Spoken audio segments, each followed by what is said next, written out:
In the constantly changing world of music, significant cultural moments seldom go unnoticed. Occasionally, a record not only reaches the top but also encapsulates a season, a sound, and a message. Kendrick Lamar and SZA's collaboration Luther was one such exceptional occurrence. This hip-hop duet, marked by profound lyrics, genre-blending production, and emotional depth, didn't just create buzz, it made history. When Luther was released as part of Kendrick's GNX project, the music industry recognized that something unique had arrived. It was more than just another radio hit or a moment of collaboration between two renowned artists. This track possessed a depth that encouraged repeated listening, not merely for its catchiness but for its meaningful content. The haunting and celestial beat underpinned verses filled with vulnerability, defiance, and resilience. Kendrick infused his trademark introspection and intensity, while SZA's performance seamlessly merged pain with poetry. Welcome to celebrity rap life, where the red carpets never roll up and the spotlight never fades. The rewards are legendary. Because in celebrity rap life, every downfall can become a comeback, and every headline tells a deeper story. Today, we're diving into a world where fame meets fire and headlines write themselves. The outcome: 13 consecutive weeks at the top of the Billboard Hot 100, a milestone no other hip-hop song had reached before. Prior to Luther, the record for the longest run at #1 for a hip-hop track was held by Eminem's Lose Yourself, which dominated the charts for 12 weeks in 2002 and 2003. For over 20 years, that record remained intact, highlighting the enduring impact of Slim Shady's emotionally charged anthem. However, Kendrick and SZA surpassed it with something richer, more collaborative, and even more innovative. To appreciate the significance of their achievement, it's crucial to recognize how uncommon it is for any song to lead the Hot 100 for more than a few weeks, especially a hip-hop song, and particularly a duet between a male and female solo artist. Luther became the first of its kind to top the charts for over 11 weeks. This was unprecedented and powerful. The combination of Kendrick's lyrical brilliance and SZA's ethereal, often poignant voice created a chemistry that felt both effortless and generational. Each verse, chorus, and beat carried the weight of artistry rarely seen in mainstream pop.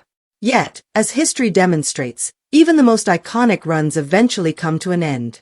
On May 16th, the tides changed. Surprisingly, it wasn't from the genre many anticipated. The dethroning didn't come from another hip-hop artist, a pop sensation, or a viral TikTok hit. Instead, it came from country music.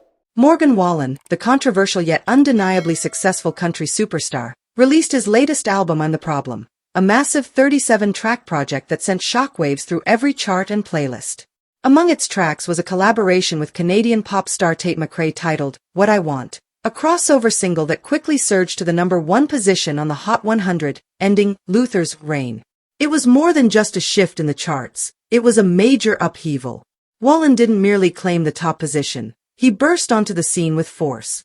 He dominated the entire top 3 spots on the Hot 100, becoming the first country artist ever to achieve this feat. His album had all 37 tracks charting simultaneously, setting records and compelling the industry to reconsider his complicated legacy and broad appeal.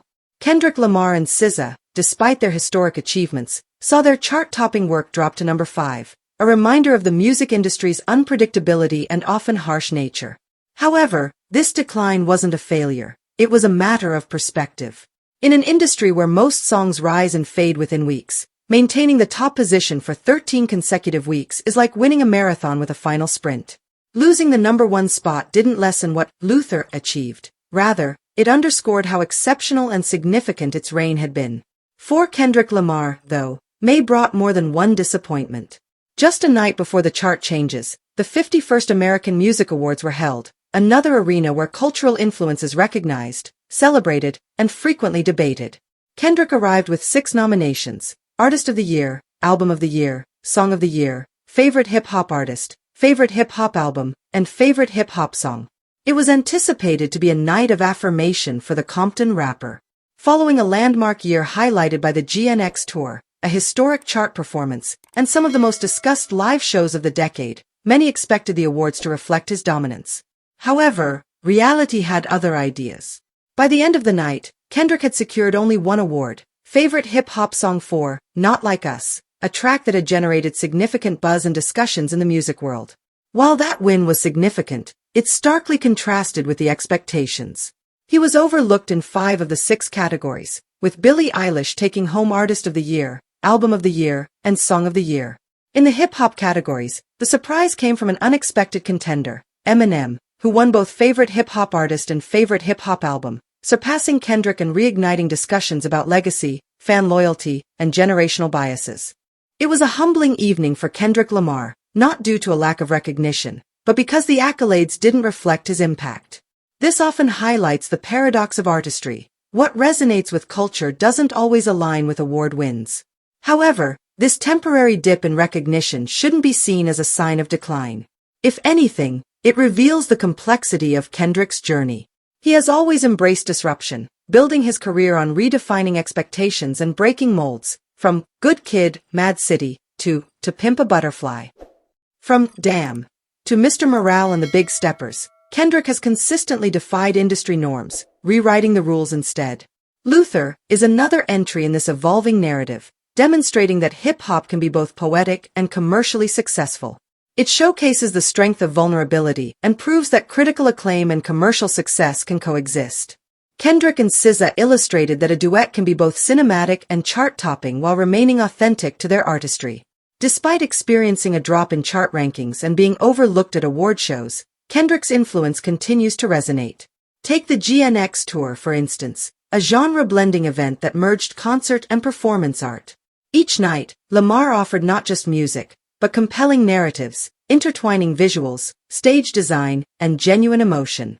This tour solidified his status as not just a rapper, but a visionary who views the stage as a canvas and the audience as collaborators in the experience. SZA's ascent is also noteworthy.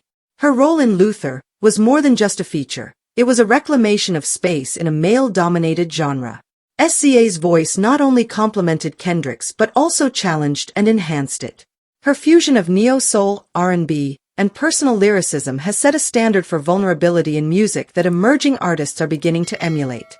With her album SOS continuing to perform well and her influence growing through collaborations, her partnership with Kendrick on Luther feels increasingly significant in hindsight.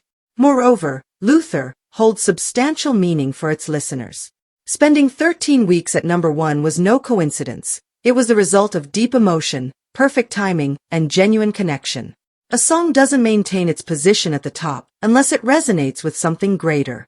In Luther, listeners discovered reflections of their own experiences: pain, hope, fear, defiance, and transcendence. It was more than just a hit, it served as a mirror. So, what comes next? The pressure is now on Wallen and Tate McRae. While What I Want has taken the top spot, can it maintain the same cultural impact and strength that Luther had? Wallen has shown he can generate impressive numbers, but sustaining chart success requires more than just streams. It demands an understanding of the cultural moment, something Kendrick and SZA excelled at. Only time will reveal whether this new country pop crossover can match that staying power, or if it's just a fleeting trend. As for Kendrick Lamar, his journey is far from finished. Setbacks at award shows have never deterred him, nor have industry politics, chart changes, or the cyclical nature of popularity. What distinguishes Kendrick is his commitment to creating relevance rather than chasing it, building it piece by piece, word by word. History shows us that the conclusion of one chapter is simply the start of another. While Luther may have dropped from the top position, it has already secured a lasting place in playlists, conversations, and the hearts of listeners. Kendrick Lamar, who is well acquainted with the highs and lows of being an artist, is probably already working on his next project. For artists like him, chart success is just a benchmark, while conveying a meaningful message is the true goal. This mission is ongoing. This story is far from over, and the truth is still unfolding. I want to hear what you think. Drop your take in the comments. And if you don't want to miss the next twist, hit that like button, subscribe, and turn on notifications so you don't miss a second of what's coming next.